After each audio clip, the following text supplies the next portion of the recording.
Hello, good afternoon. Welcome to the Everton Daily Live. It is Monday, the 15th of July. Everton have flown out to Ireland for their training camp, I guess you'd call it. Yeah, it is a training camp with a game at the end, isn't it? And a game on Friday against Sligo Rovers, which we will be doing a watch-along for. There you go, you've heard it first. I'm not even sure Ped knows that we will be doing it. Well, you just made that up just now, have you? Well, no, I know that I'm doing it, so... Given I'm basically the boss and I do everything anyway, then the other two just go along with it or make their own things up that don't work. So there you go. Friday, 4 o'clock, Everton v Sligo. Last start on time, will it? Depends whether Everton's feed starts on time, John. We're always on time. I'm on time again today. There you go. Amadou Onana, as I said to those smart ones who listened last week, that Aston Villa would come in for him. They've agreed a fee and he is off to the Villains. He's away on holiday at the moment, but when he gets back, off he goes to Villa, making them... They've made some great signings. They are a proper football club acting in a proper manner, and they deserve everything that is coming to them because they're a top side, ran professionally with ambition. What's up with you? Bet the wrong side this morning. No, it just makes me laugh that a club in the Championship... You're a fanboy now of Aston Villa, No, I've always been Villa, a proper football club. Well, they are. The same as Everton, but they ran properly, and a team that was in the Championship 5 seasons ago is now in the Champions League and strengthening and doing things correct. Sorry, do you two want to do the show? I'll just teach you. Okay, teach quietly. Yeah. Thank you. With Daddy carries on at the same volume. I know.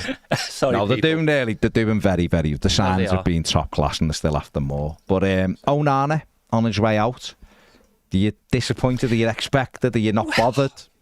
Where are you, John? Bothered? Yes, always bothered, right? Okay. Because and despite your little, Villa advert just then, it's a bit like, are we going to talk about DCL as well? Talk about whatever we want, but right now we're on Aston Villa and Amadou Onana. Because DCL might be even a more acute example of this. I think the aspirations that we as a fan base have, and this is no disrespect whatsoever to Aston Villa, because I agree with most of what you just said about they've got their act together, they've picked a good manager, they're backing him, all that sort of stuff. Yeah. Is I just don't think with the ambitions we have, and we can't deliver upon them right now, that players should be leaving us to go to Aston Villa. All right, I'll do it from an objective point of view. It wouldn't take me 3 seconds to leave Everton Football Club for Villa. No, because I'm not disputing it. No, but you're saying the ambitions. There's no evidence we've got any. I'm talking about where we, as fans, right? Yeah. Villa could just be the latest club who get one season in the Champions League, or they could genuinely force their way into being... But they've just been in Europe, haven't they? No, I get it. Right? No, I get it. The facts are there, right? But Newcastle had just been in Europe a year ago. We got in the Champions League decades ago. Well, we didn't get in it, though, did we? You know what I mean? That was the point. No, I know. The qualifying bit. We qualified, let's call it that, right? Yeah. And we're always going to have this thing about the treacherous six and whether that cartel can be broken or not. And you might argue when it was a 4, it was broken because it became a 5, and then it got broken again, it became a 6. And maybe what Villa aspire to right now is no worse than the treacherous 7, if you want to call it that, right? But the so-called Big 7, the darlings of Sky Sports and all this sort of stuff. But as a football club, where we want, which is what I said, I think, but what I mean if I didn't, where we think we should be is not selling players of his talent to Aston Villa. Yeah. We, over the years, could get our heads round probably Wayne Rooney going to Manchester United or John Stones going to Manchester City. Yeah. Less so for me, Richarlison going to Tottenham and Onana going to Villa is similar to that. Right. Okay. That's not undermining them. And as for DCL going to West Ham, if he does, that again is all part of, and they all become indicators of not so much how we've fallen, but how we are perceived by agents and managers who think that going from Everton to Villa, clearly there's a big attraction there is Champions League, right? And specifically if DCL does end up rocking up with, let's just say, somewhere like West Ham, who we wouldn't necessarily see as a bigger or better club than us, but they've been in they've won a conference, they've been in the Europa League, they're in London, and therefore to an agent or DCL, that's seen as more attractive than staying here. Forget money for a minute, because they all want money, don't they? Players. But when it comes to it, they all want to play football as well, right? No one really goes somewhere with a plan to sit on a bench, for example. No, not really. So all that is the cultural and perspective issues that the club has, which need to be fixed, and we know they need to be fixed. You know, so but Villa, I'm chuffed for them as well, mainly because they're not one of the 6. Let's be honest.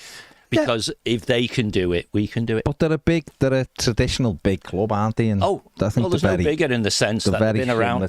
Yeah, and it's the most played game in English football. Exactly. It's us v them. So if they can do it, we can do it. So I never do the never say, the never word, but it doesn't mean it's easy. But it is good to show how quickly you can turn around a football club, even in the Premier League, if you start making good decisions in a timely way. Because that's all they're doing, isn't it? It says all. But most clubs don't do it. They've been bold.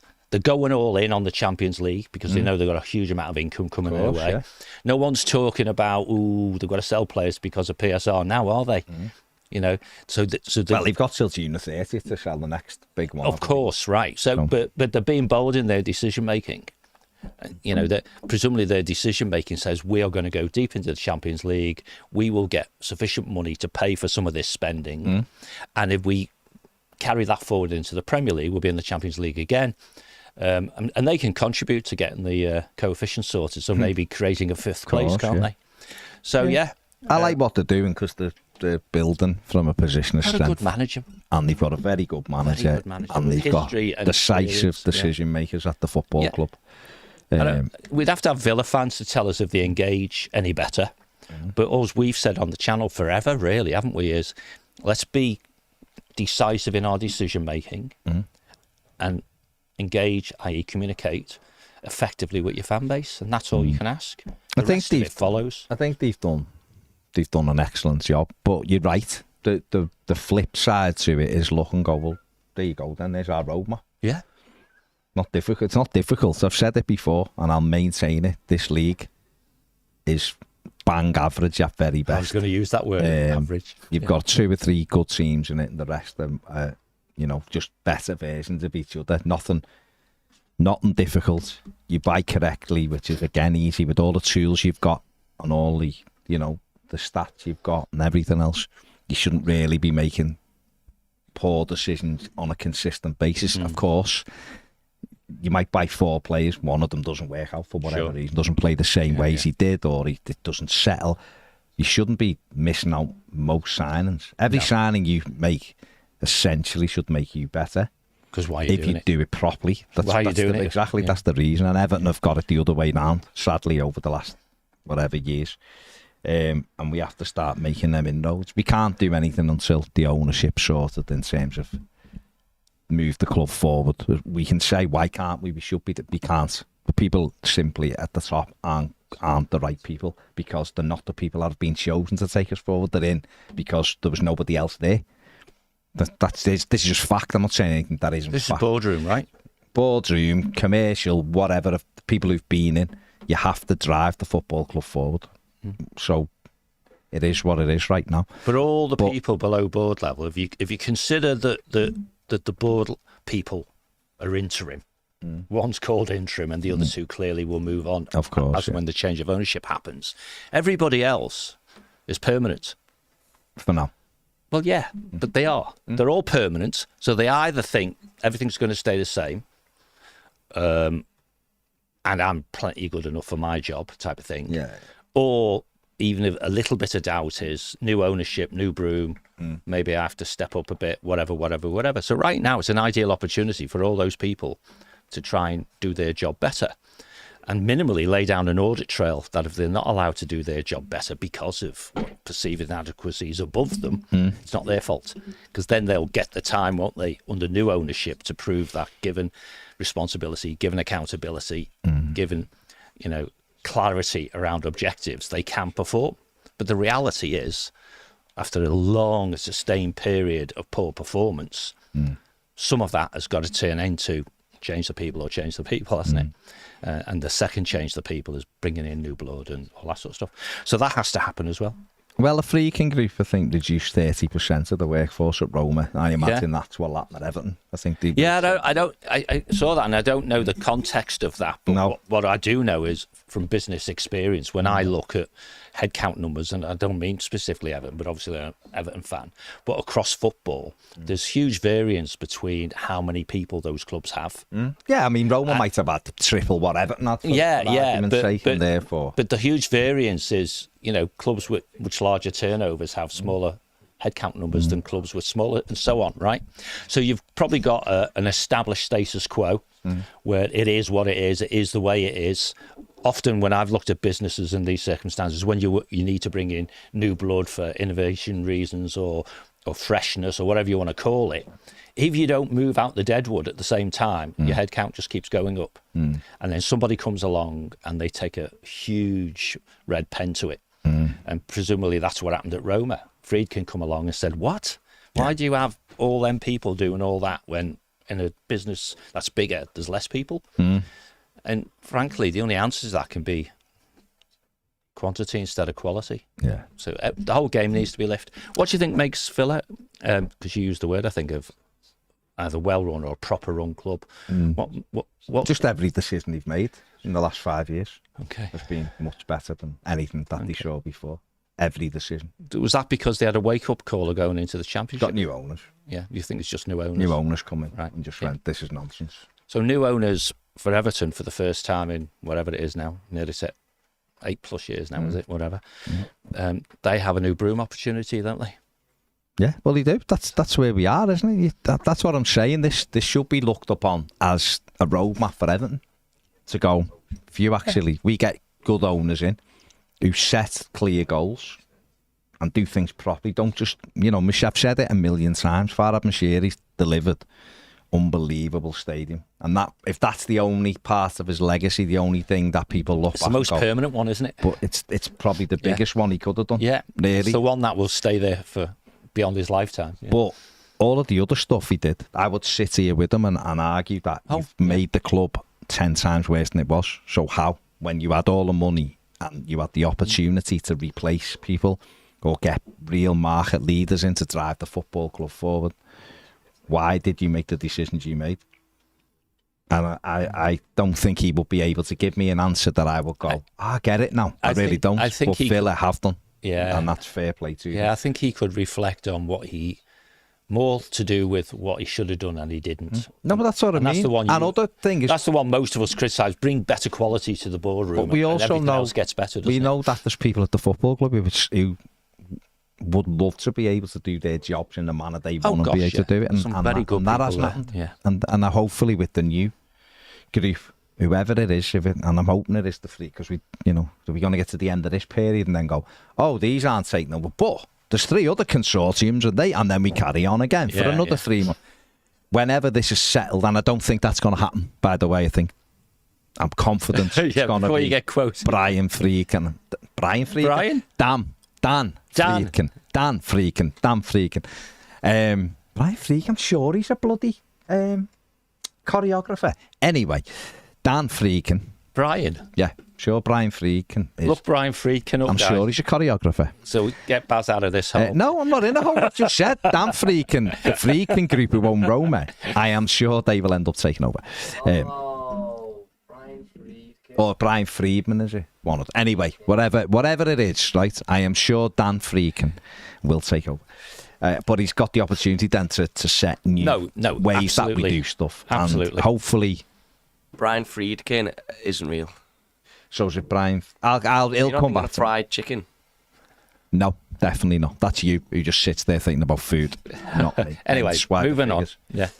So hopefully we've got that opportunity. But that's a good riposte, isn't it? For if you're the ultimate half-empty person who's saying we will never achieve this, you just go, well, Villa did. But they still haven't achieved anything, have they? No, but and it's whether they can stick at that level. But I think they will. But right now, I think they'll have a good go. And that's whether it happens, and that's what they're trying to do, isn't it? But right now, we'd settle for being a one-hit wonder and being in the Champions League group stages for one season, wouldn't we? Because we know that would put you a foundation down that, which is what Villa's trying to exploit. That says we can actually stick around if we invest wisely.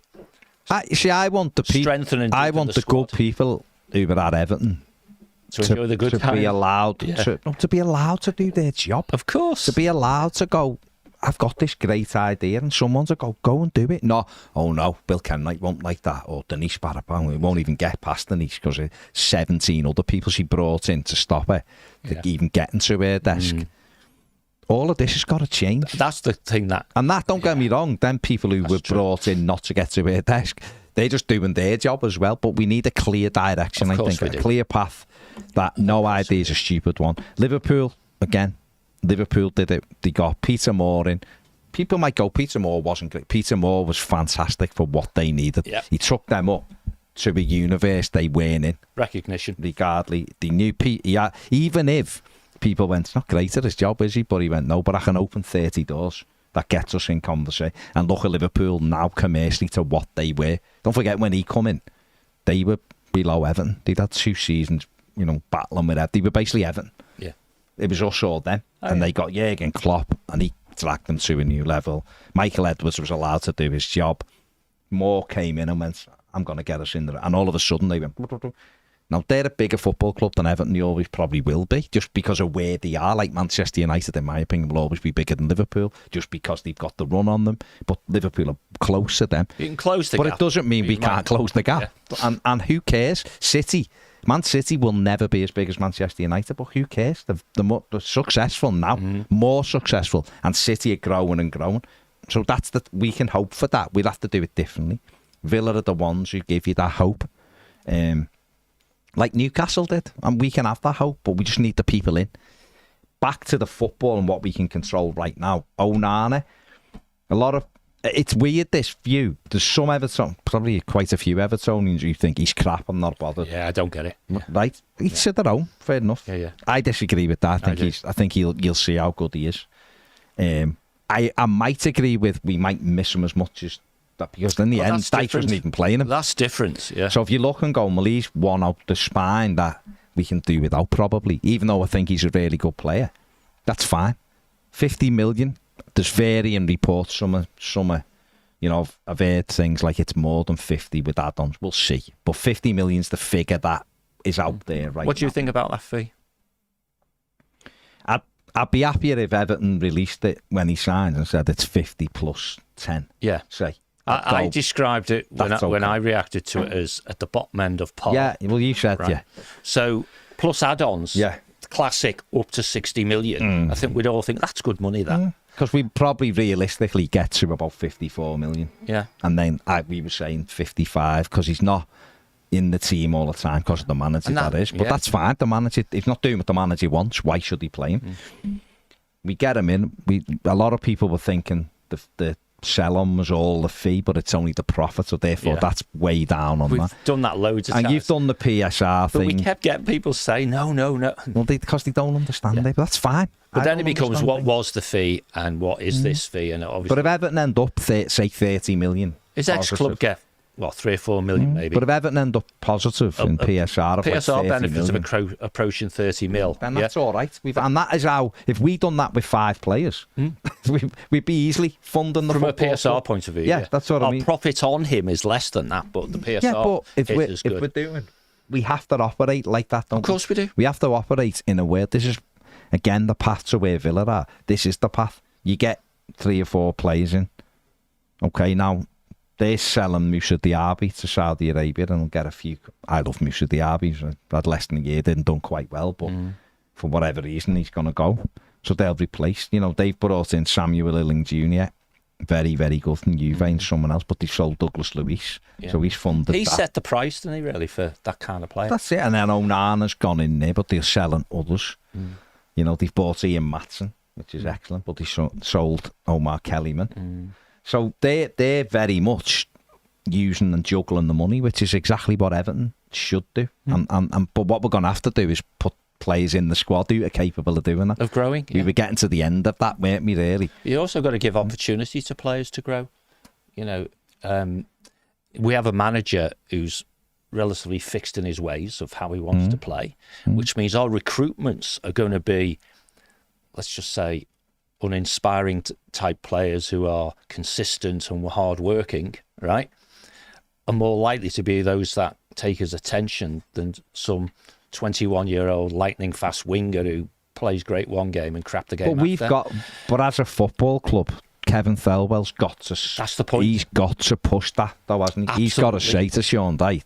Absolutely. And I'm sure he does. I'm sure Sean Dyche will take it on and go, yeah, okay. They've got to say that we're recruiting for the football club, Sean, Absolutely. as well. So what? And I'm sure this is happening. Sure, it's happening. They're looking, going, what do you want? And he's going, well, I want a player that can do A, B, and C. And they go, right, these are the ones who we think can do what you want, and we can get these players. I'm sure that's happening, so that's good. That's good. But everyone watching this probably would agree that we want, and what you've talked about for 20 minutes really is about that there needs to be a change in culture in the football club, right? All the cliches can be there, can do, empowered, all that sort of stuff is all there, right? But part of that has to be, well, if you're going to have a culture for the football club itself, which then seeps into the whole being of every single employee, right? Yeah. Then all those employees on the playing side are part of it as well. Now, you're not going to bother trying to talk to a player who's only going to be here for another 18 months about the deep meaning culture of a football club. But there's a style of play, there's an expectation in the fan base and all those sorts of things. And pretty soon, and maybe Baz, if Dyche does his job properly, it'll be in the turn of the year, right? Fans are going to be saying, right, okay, that relegation noise is behind us. We want to actually be entertained now, please. Not just winning 1.35 points per game. That's not enough anymore. And this is, to some degree, isn't it, is where West Ham fans got to. We won the conference, we've been in the Europa League, we quite like it, but boring football from David Moyes is not what we want. Well, we'll see how they get on with their new manager, won't we? Who's a Spanish version of him in some respects. But part of the culture has to be, what kind of football club are we? Are we a Brighton who plays lovely technical stuff and might stay mid-table forever? Or do we always bend and flex to the needs of the transient manager? Now, if you're going to have a director of football, it's so you don't bend to the needs only of a transient manager. Well, that's so if we have a director of football, frankly, where the manager, whether it's Dyche or whomever, holds sway, might as well not bother. Might just say, actually, you're just running an academy because you're having very little influence on buying decisions and stuff like that. And anyone who does any of the readings, and there's a fair amount of context around this, I think, because of his interviews with Dutch media and stuff like that from brands, he talks about, doesn't he, quite often about him doing a director of football's job, which is, let's just call it a further away planning horizon than a manager. And a chair in Bill Kenwright, who always wanted to give the manager what he wanted. So when there was a conflict, the manager got what he wants. And if that happens, you end up with a moped, don't you? Or you end up with a player on a wage bill, on a salary you can't get rid of, and so on. And all that takes time to unpack. So we need to have, what's our culture? What kind of club are we? How does that transpose into a preferred playing style? And what rules do we lay down that stop us, if you like, bottling it in times of stress and making knee-jerk decisions? And some of those will be, if a player is of the age of DCL and he won't sign a new contract, you sell him. End of. No ifs, no buts. No, I think, listen... And that's how you do stuff. We are where we are with Onana. We are, We've brought in Irabunum. I've seen a couple of people saying he's the replacement, but I don't see that. No. I don't see that right now. He may well grow into that. I don't see that right now. I know Everton are after another centre midfield player. I personally hope it's Amir Richardson, because that would show me that they have got a book that shows them other places exist in the world, as opposed to just the Premier League. We've had a good start. with some of the turnover in players. We have, but we've got to push in. Jack Harrison in, who played in the Premier League. Yeah, no. We've brought Illerman and Dyer, who's played in England. Is that a criticism now? If you've got experience? I'm saying, if you listen to what I've just said, I said I want to see them bringing in people from further afield, because that would tell me they've learned some valuable lessons. Continuing to go back to the well to bring in players just because they played in England. Shouldn't the objective be to bring in the right players, regardless of where they're from, at the right price? Are you really saying we can get better value from other areas that they have a blind spot for? 100%. Yeah, so it's not a primary go somewhere else. Well, yeah, because the players who make us is that better, an indicator to you that they are looking in the right way? Yeah, I'm looking. I want to see behaviours. No, I'm cool with that. If all the recruitment team and Sean Dyche can do is go, who's played in the Premier League or if that's all they can do, if that's the we may as well give it to Zach. Will do that for them, but he'll probably give them 40 names they've never heard of. You're right. If when they look at their criteria, they unduly weight Premier League experience, which is what you're saying, I think, then I'm bang on with you. Absolutely. Because when we talk about this previously, we always took, well, I do anyway, and you sort of don't rubbish me too much, right? It's around physical attributes, isn't it? Yeah. It's around pace, it's around age, it's all those things. Yeah. And the chances are, if you are really being bold and saying, make it up, we want a 6 foot tall right back who's a little bit not too far away from Kyle Walker in speed, is younger, we don't want him to be more than 22, blah, blah, blah, blah, and we want to spend 10 to 15 million quid. You ain't going to get that if they've got Premier League experience. No, so automatically, if you set your criteria right, where you go shopping has to be Portugal, South America, North America, whatever. Don't get me wrong. The caveat has got to be from the manager's perspective. He's trying to keep his job, so therefore. Well, that's why you natural tension between him and the director of football. And he'll want obviously a few guarantees with that, because you've got to protect the club as well. You can't go, well, we're just going to buy 10 players and they're all from Europe, and we're going to have them 4 from Austria, 3 from Belgium. Your risk profile has to be balanced. Okay, but some of them should be, because that's where the value. We're just talking about Amadou Onana. He never played a game in England. Yeah. Okay, it's hugely highly rated. West Ham wanted him. We went and nicked them from West Ham, of course. So, but we're going to make money on him. Big money, really. If it was 30, we sell them for 50, it's 20 million. If Everton signed 5 players this window, make £20 million on each one, there's £100 million. If that's how you were doing it, basic. Basic. No, you're right. Because if we were doing a business plan and said in our business plan, every couple of years we sell 2 players on average, that make us at least £20 million profit each. Who gives a damn about PSR? You're making 40 million profit every year. Because once you're into the 2-year cycle, every year you're making 40 million. Now, curiously, by selling players we don't want to sell in the past, like Richarlison, whatever, we have made more than that in player trading, but it was to keep the lights on. Yeah. Now it needs to be make more than that to invest in players and allow you to take a bit of a risk on a player that you really only want to pay 6 or 7 mil because of where he is. And also, but they see you coming and they want 15, and you go for it anyway. You know. Yeah, and it pushes you closer to being that team that does get in Europe. Problem is, and then people start going. This manager is not the one, is he? Who's going to help you with those risk calls? Well, no, but what he might do is, if he gets Everton more points than he got them last year, there'll be no danger of relegation. Won't be anywhere near. Well, that's why I say turn of the year. And they'll be pushing. They'll be pushing Europe. Yeah. I'm not saying they'd get there, but if Everton post 50 plus points, they won't be that far away from a Conference League place, unless the top 7 have an unbelievable season and get whatever. If the top 7 have a fabulous season, right, which is obviously for us would be 14 games, right? That's like a third of a season. Then perhaps 50 wouldn't get you.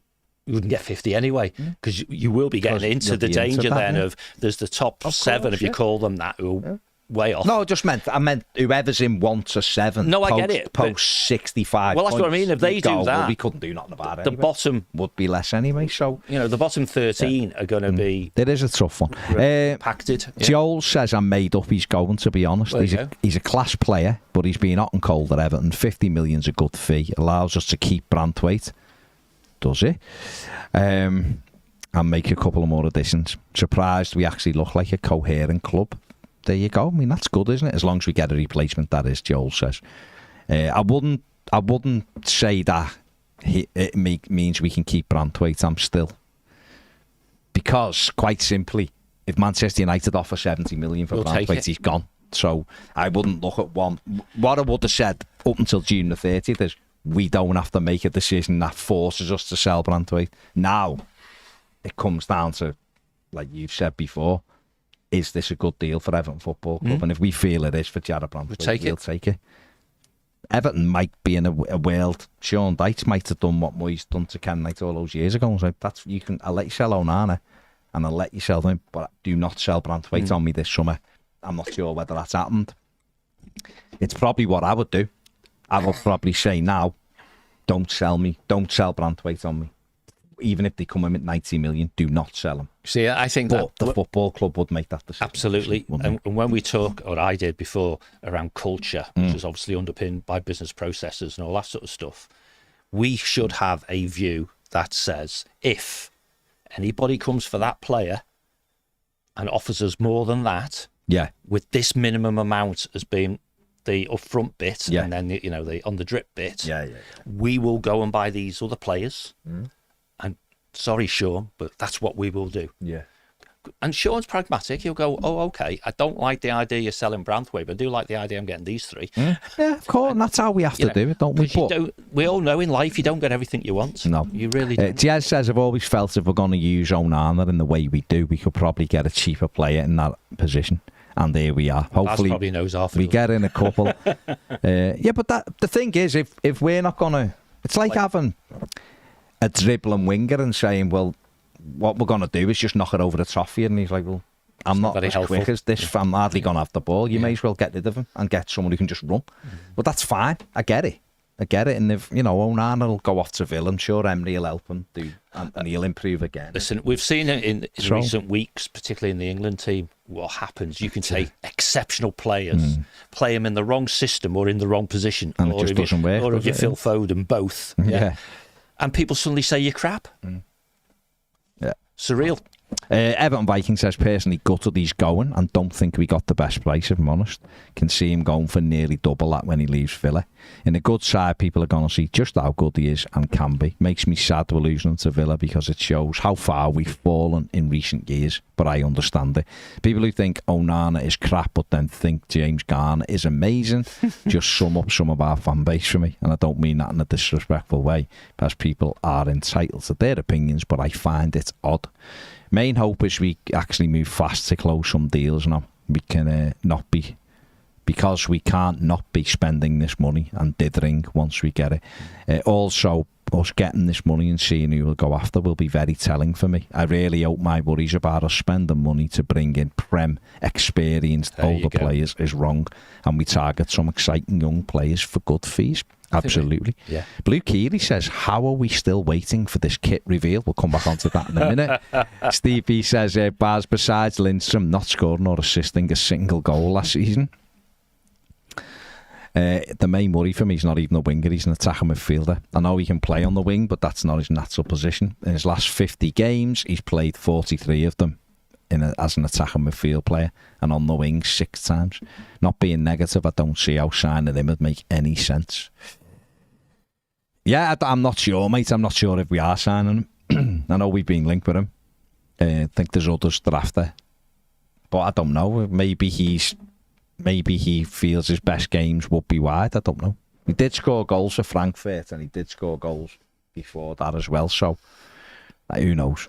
Curly says Onana is a great possession player in a team that wants to get the ball up the pitch fast as possible. He'll shine in that Villa team. He'll slide into Douglas's position effortlessly, yet he will. Harry James tattoo. Ollie Watkins will like him. That's it. If he make the run, won't he? He'll slide them in. Does anyone else think it's mental we haven't released anything? Custody yet, not even a training. So I don't know what the decision. I imagine this week Everton. Well, they will. Everton will release the kit this week because they're playing it on Friday. So it'll be out before Friday. Benji says, I'm more than happy to let Onana go if it means we can keep Branthwaite for another season. Great move for all involved. Okay. Who do you think the centre two will be? I think they'll bring someone in. Do you think? Yeah. M says, I hope we can copy Villa. They've done a great job reinventing themselves, a proper club. Sorry, that chat just flew along. Do you think Brentford and Brighton are still proper run clubs? Stuart Slater says, Lille, 25% from the few lads, from the fee. It's not 25%, and it's on the profit. It's not on the fee. I don't know who keeps putting this stuff out. It's being put out by about 40 different people now, what the actual sell-on is. So I don't know where people keep getting the thing from. It's part of this and it's part of that. It's not. We've done that to death. It's on the profit. Yeah, I can't be bothered going back into it, to be honest. Steepy says Aston Villa is a clear step up from Everton right now. That's just a fact. I think so, yeah. Well, they are a clear step up from us right now. It's Champions League just team. The way just anyway, they're just better anyway. When you look at them, doesn't mean we can't close the gap, but right now they are. If I was a footballer, I'd go to Villa before Everton every day of the week. Just shows you how crap Gerrard was, though. Well, yeah, he didn't have a good sign. He didn't have a good sign, but they moved. See, if that doesn't demonstrate to you what a good club they are, and how professionally run they are and ambitious they are, they went and got Emery straight away. There'll be some noise going on. The Red Men are redoing their studio, so if there's background noise, I can only apologise. It has been louder than that. Oh, God, all morning. Let us know, peeps, how much you can hear. Bob the Evertonian said Everton just lost 2 of the 15 games Onana didn't start in last season. And that'll be what they should look at as well, won't he? He'll be looking and going, well, this fella wants out. Right? This fella wants out. Fine. And I'm not really that bothered by him because I've got Jessica Garner Gay, I've got James Garner, I've got the Decore that can play in it. He's now got Tim Irabunum. So now he'll go and get another. For me, he'll go and get another midfield player in there, and then he'll have a mix. Then, yeah. To be the starter with Garner. Well, unless he goes with Decore. Decore was much better further back than what he is in that role. In my opinion, it would be crazy to not replace Onana. And that's why I'm saying ideally with someone Amir Richardson's 22, 6 foot odd. There you go. 8 to 10 million euros. Go for it. Why wouldn't you go and get him and go, right, you could wait next year and buy him for 30. Yeah. Oh, that's Onana, isn't it? Yeah, exactly. And that's the thing, isn't it? Having the confidence with a bit of headroom, forget the cash side of it for now, in the PSR thing, and say, let's go for that player who this time next year he's going to be double plus what we paid for him, and the year after you'll be selling for stupid money. Brian Friedman, which is what I said, American dancer and choreographer. There you go. You're not listening. Ned couldn't find him, but there you go. Well, he was. I know, but I did say it. He was just got Kentucky on his brain, wasn't he? Yeah, exactly. On Dom, Melly says never rated Dominic Calvert-Lewin. Quite a few may disagree. He's just a converted midfielder who has okay pace and has a good leap, but isn't a natural finisher. Yeah, he's not a I think he's excellent, Dom. I really do. I think his hold-up play's tremendous. Great in the air. Natural finisher. It's a difficult. He's not He's not clinical. He's not clinical, but then not many are, which is why the ones that are go for huge amounts of money. I do think Dom's underrated. I do think he does. He brings a lot to Everton. But if he doesn't want to stay, we keep coming back to it. If he doesn't want to stay, he's got to go. So if Newcastle cooled? I think they want to get rid of Callum Wilson. So until Callum Wilson goes, don't forget they are up against the wire, Newcastle. They might have been given some breathing space. Just meant they didn't breach. That's right. But they're in the next thing, and the next thing's a big challenge for them as well. They want to. Well, it's like us. If you look at our numbers, despite the fact that we're getting players, this financial year needs a substantial sale to be totally sure. Yeah. And but Everton's gamble should be: we know we're going to sell Branthwaite. We know by June the 30th next year. Absolutely, will be sold. Absolutely. So therefore, we can gamble. And the challenge for clubs like Manchester United is, particularly Man United probably, can you get him in this window? Because guess what? If you don't get him in this window, you're probably not going to get him. Well, no, because City will come in and then others will come along, you know. Yeah. Where are we? Yeah. Paul Winnie says, get rid of Keane, Holgate, let Dom go if he doesn't want to be here. Well, I think, to be honest, right, I think Everton are of that same opinion. I think Sean Dyche is of that same opinion. He's not stupid. And he's looking at that squad and going, he could go and we need to get rid of him. And they're taking wages because they're not going to. Everton should have a squad of players, ideally, who most of those players are knocking on the door to get in your team. They shouldn't have players. The only ones who are like fillers should be the younger lads. Yeah. And you're hoping to develop them. And you might grab a couple of little gambles and go, if we invest in him, and I mean with training and all that, he could be someone who gets into our team.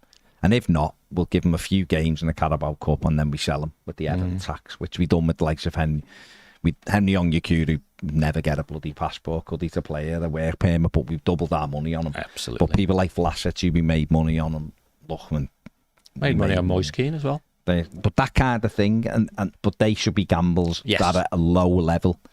Everyone else you have in your first team squad should be capable of getting in your team. That's what you aim for. I'm not talking about, we could pick 2 different 11s and the world class, because that's different level. And even City don't have that. But to be functional in this league. And every year City sell a squad player for 40 or 50 exactly. million. I mean, that's where they fix PSR every season. Let's not forget, we had 2 points deductions and didn't win a game for 4 months. And we still finished. And still got, winning games of football. We still didn't get relegated. We got 48 points, just had 8 taken off us. And we didn't win a game for 4 months. I mean, we lost the first 4 home games.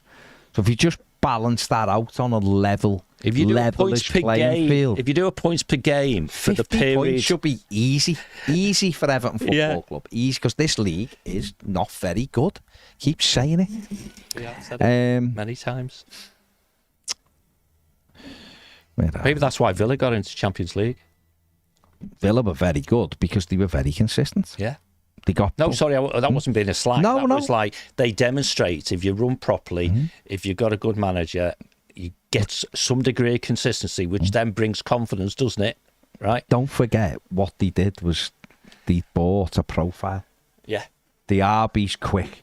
Leon Bailey, quick. Yeah, they've got Ollie Watkins, everywhere. Great movement, quick. And then they've got the cleverness, Tielemans they got in. That was a gem. And he doesn't even play. He's like a sub. Yeah. And they got John McGinn, who's excellent. They got Luca Dean because he flies up the pitch. They also got Moreno because he flies up the pitch. They've now got Ian Maatsen. They've had to pay for him, but the lad just played in the Champions League final. Flies up the pitch. They know how to play attacking football. And therefore... Azuna is still a subscriber to Toffee TV because he learns most of this from you, doesn't he? Exactly. Because we talk... Me and Bigger Unite. Time and time again about... He messages me and says, good evening. And we have a nice little chat. But it's buying to a profile, right? So therefore, our football club knows what kind of player does well in this league. And then the trick is just to get there before Villa, before Brentford, before Brighton. Because there are clubs like Man United who will always want to buy the almost, if not totally finished article. And they'll pay huge money for it. Because they don't do that, develop your own anymore, do they? And City, when they develop their own, they sell them for huge sums. So it's it, isn't it? Anyway. Yes, as Onana had a 20% sell-on fee, so we actually had to pay 10 million of that total, meaning we only made... that's wrong. No, there isn't 1% of that. That's right. It's a percentage of the profit.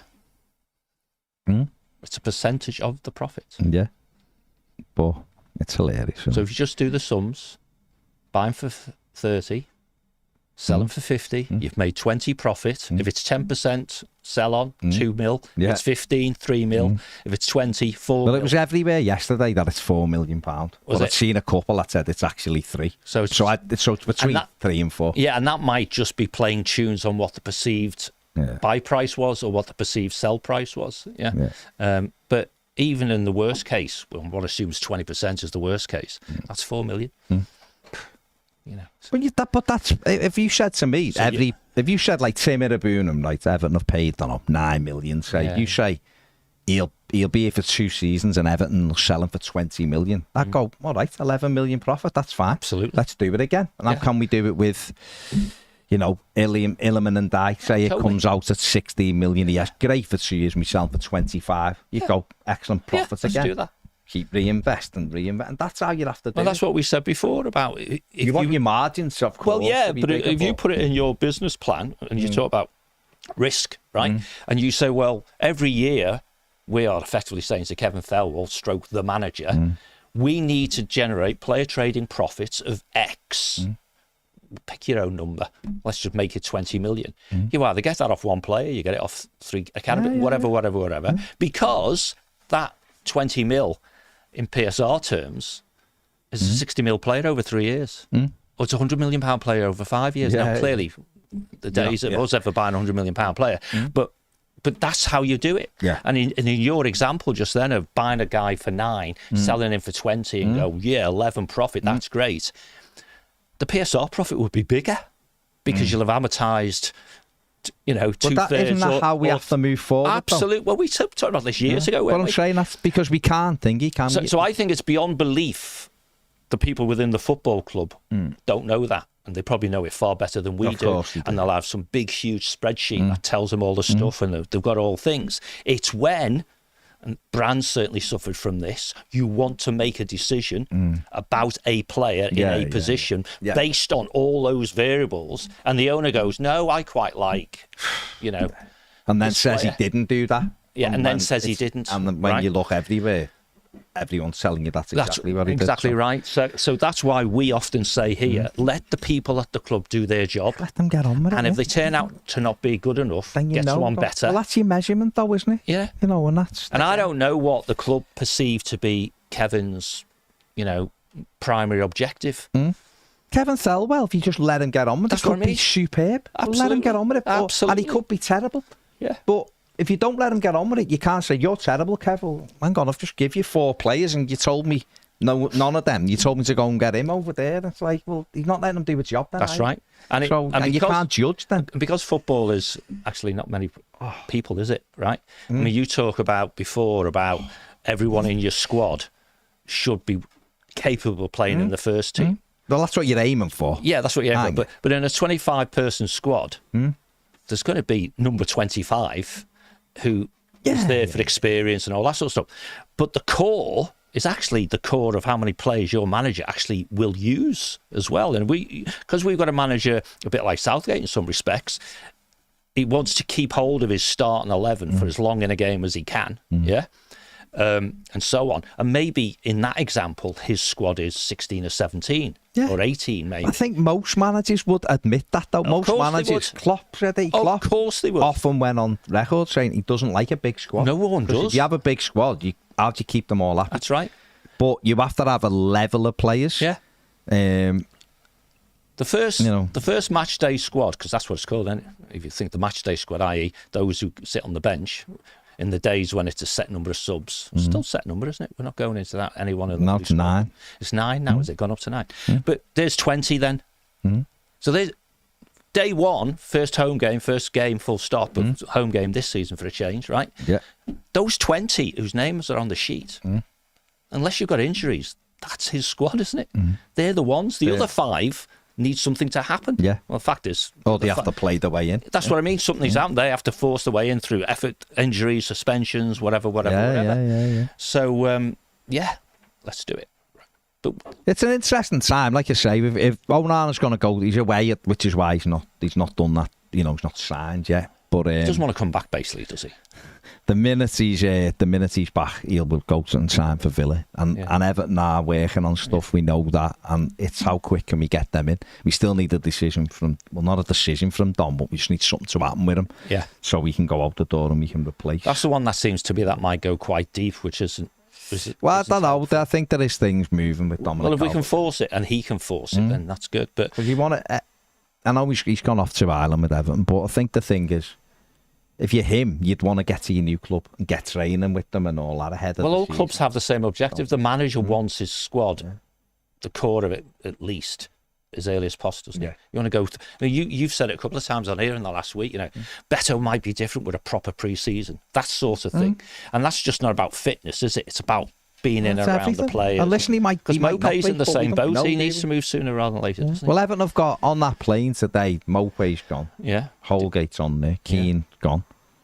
So them three, Everton, I imagine, Expect to move on. Will want to move. They're after a centre back at the moment, and that's irrespective of Jared Branthwaite. They're after a centre back right now. If they get him in, and Branthwaite goes, then they'll get another one in. Mope's got no career here, I don't think. He's only got he's got 11 months left on a deal anyway. Yeah. So those players, Keane's got 11 months left. Dom's got 11. So Everton will want Holgate's got 11. Keane might have two actually, but Holgate's only got 11. Everton will want them out the door. Only one of them probably is getting a contract with that BDCL, wouldn't it? So all the others, And so if you can get rid of them, then wages slosh back in then. And the idea should be then bring in replacements on way lower. That's right. And your way lower generally comes from Europe, doesn't it? So we'll have to wait and see. But things are moving, and obviously Onana, like I say, I think Onana will be a good sign for Villa. I think they're moving in the right direction. Or they certainly appear to be. Can they do it again? Who knows? They mightn't have the same season. They're doing the right things to give them a chance. They're trying to give them, and I think that's what I'm applauding, the fact that they're not going. We just got in the Champions League. We're great. We don't need to do anything. They're still trying it. And I'm looking at them and thinking, I hope if Everton start making progress, we try to do the same. We do the same thing too often. Everton, back in history, Everton have stood still when they were in a good moment. They didn't really go, we're improving, we're going again here and we're going again. And finances dictated it sometimes, and poor decision making, not paying the extra 300 grand for Alan Shearer, things like that. And I'm not talking about the Newcastle when he left Blackburn. I'm talking about when he left Southampton to go to Blackburn. Everton put 3 million in, he wanted to come, and we wouldn't pay the 3.3 that Blackburn Mad, paid. isn't it? And that's been going back, that was 1990 or 90, whatever it was. Yeah. We wouldn't pay the extra 200 grand for Dion Within Dublin. a couple of years, he was a Premier League winner. Won the Premier League for them, didn't That's he? right. So there's all of that stuff. Is like that's historical with Everton. We have to try and change that narrative, but we'll see. We'll see. It's going to be interesting. Onana going will probably kickstart a few of the things. Anything that lasts that long, multiple managers, multiple directors of football, and the outcomes look similar. That's culture. Yeah. So the culture has to change. Yeah. And if that's all a new owner has to do, is to take the shackles off people in there who are already good enough to do a good job, for whatever reason, haven't been doing it. Remember what we say on the sofa?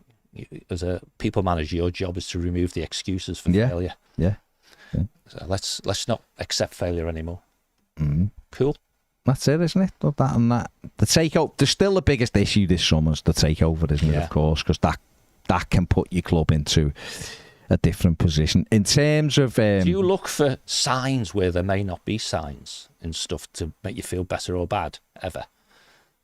Do you think us playing Roma at home is a sign, or is it just happens to be an Italian club from Rome that happens to be owned by I'll be honest. To me, normally I'd say no. That to me, that's in my opinion. This doesn't really mean anything, but I feel like that's an indication that it has to be, doesn't it? Why Roma? You know what I mean? Yeah. I know they're over here anyway, but even so, I could be going 1-1 and getting 11. Friedkin's first game at Goodison. Well, that's it. I mean, he's got till the 10th of August. It's only 3 weeks away. 777 never ever got there, but they were always at. They were always there. Well, he could turn up, couldn't he? Yeah. Quite. Well, he'll come as president of Roma. Exactly. He owns Roma, so why wouldn't he be there? But it'll be interesting. Yeah. But things are going on behind the scenes at Everton in terms of players, and hopefully the Onana thing loosens that now, and we are able to move on a few players, because I think if we do start bringing them in, I think Evertonians will feel happier. If one goes out, we bring some in. You sort of go, yeah, I get it. And we're doing okay. And that's fine. And I think the manager needs that as well. You've got to give him, as you just said, give him all the opportunities to be successful, rather than giving him excuses to go, well, we didn't win because I needed the forward and we didn't. You never got me one. Give him the stuff so that the lad can get on with his job. Absolutely. And let Kevin Thorwell do the same. There you go. Charlie says, last one, do you think Dele could play midfield this season? Who knows? It's the reality. He'd play behind the striker, wouldn't he, if he was going to play? I can answer that. Yes, he could. Yeah, he could. Of course he could. But will he? That's a different thing. That's the and it's up to him now, isn't he? It looks like that's the big news over the weekend for Everton. That Everton and Tottenham have come to an agreement. It looks like if Everton sell him in the future, Spurs will get half the money or something, I think, which is fine. Which is more than fine, in my opinion. It's a sensible It's all profit thing for us as well. But, and if he impresses and is fit enough for Sean Dyche, we trust Sean Dyche, don't we? A lot of people lauding him. So if we trust him, we have to trust him on this, don't we? To say he's had a look at him up close and he thinks he can do a job. That's great for Everton if he does. If he's done a good relationship number on the man on the player, and the player's done a good one on him, then it's a physical test. Well, that's not what I mean. Is if he passes the physical test, absolutely. Well, he must have done the relationship thing, because Dyche would have just gone. See ya. Yeah. So therefore, if he passes the physical tests, because you'd like to think he said back in April, May, come back, fitter than the rest. Because what else are you going to be doing in the summer? And you'll defo go on the pre-season because the internationals will still be away and all that sort of stuff. And one step at a time. That's all it is. Right, we'll be on more than a game in 4 or 5 minutes. Probably about 4. Gonna just trap me and John up, and then we're going live. So be there or thereabouts on 2. So yeah. So get over there. We'll be chatting about England as amongst other stuff. Frustration that last night. That better players, wrong system, lose the game. We'll be there in a few minutes. Get yourself out. You don't have to do anything. Literally, Ned is just going to go like Harry Potter and you're going to be there. See you in a minute.